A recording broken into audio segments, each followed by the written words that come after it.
Salut à tous, bienvenue sur mymemo.ai, cet outil d'IA pour nos notes et plus, ok? Ici, on nous le vend comme notre deuxième cerveau avec IA, dispo sur web, iOS, Android en bêta et une extension Chrome. Ok, ils disent « Fini le chaos numérique avec un seul espace de travail ». On voit l'interface, accéder aux infos via un chat IA interactif pour vos notes, je suppose. C'est ça, une IA pour notes où vous écrivez et interagissez ensuite.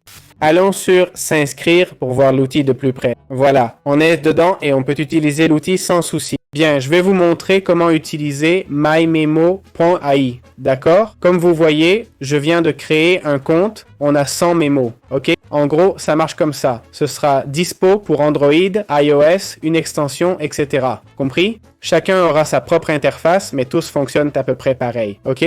D'abord, on a Ask Memo, où on choisit le modèle de langage qu'on veut utiliser. Ici, on a le GPT-4o Mini, c'est essentiellement un assistant. Ce chat est un assistant basé sur la base de données qu'on lui a fournie, ok?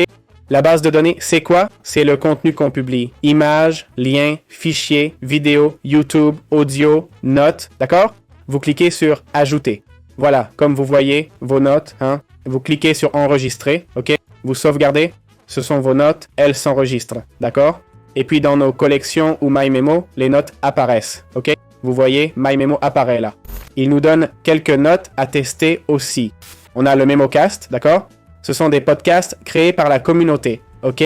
C'est parce que l'outil permet de faire de l'audio, voilà. Mais pour ça, il faut upgrader le forfait. On peut aussi publier des PDF et autres, d'accord? Ici, on voit l'extension Chrome. Si ça nous intéresse, on l'a choisi pour accéder à MyMemo, noté 4,3, et c'est tout. Bien, examinons les forfaits de MyMemo, d'accord? Les plans tarifaires.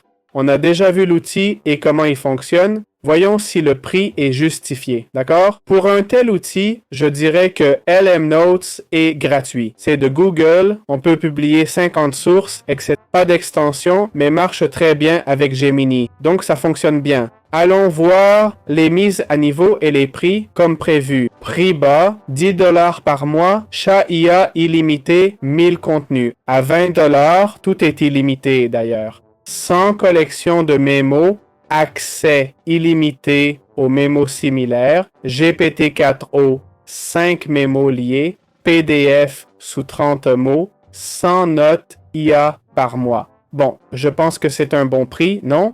C'est ce que je vous dis. C'est un peu difficile. C'est vrai que c'est fait avec GPT-4o, hein? On a même accès à Claude 3.7, pas avec Google LM Notes qui avait Gemini 2.0, je crois. Peut-être 2.5 quand vous verrez la vidéo, je sais pas. Mais au-delà du modèle, pas de grande différence, hein? Donc voilà, choisissez outils pro payant compatible partout ou juste pour le navigateur. Très bien, on va faire un examen de MyMemo. On a déjà vu les plans tarifaires qui, pour un accès illimité, c'est 20 $ par mois et pour un usage normal, 10 $ par mois. L'avis sur l'extension MyMemo à 4,3 étoiles, du moins sur Chrome, basé sur 21 évaluations. Je ne sais pas s'il y a d'autres avis ailleurs. On a un avis sur Trustpilot à 3,7, 4,3 sur 90 avis MyMemo et 7 avis ici à 4,7. Perso, pour être franc, c'est un bon outil, fonctionnel, mais un peu superflu, non? Car on a déjà Google LM Note, non? Ça s'appelle Google LM Note, ok?